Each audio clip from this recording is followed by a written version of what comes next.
अपने पति के घर में रहें, एक दूसरे पे विश्वास रखें। कुछ लोग आपको भड़काकर गुमराह करने की कोशिश करेंगे, लेकिन आपका तलाक हो जाने के बाद सब साथ छोड़ देंगे।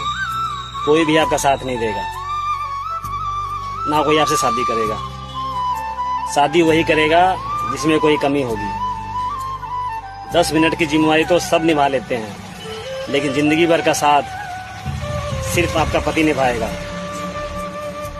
इसीलिए मैं सब पत्नियों से कहना चाहूंगा कि अपने पति से लड़ ले, झगड़ ले, मना ले, लेकिन अलग होने की कभी ना सोचें। पत्नी को अपनी पति की ताकत बननी चाहिए, कमजोरी नहीं, क्योंकि अंत में पति ही आपका साथ देगा और कोई नहीं। धन्यवाद।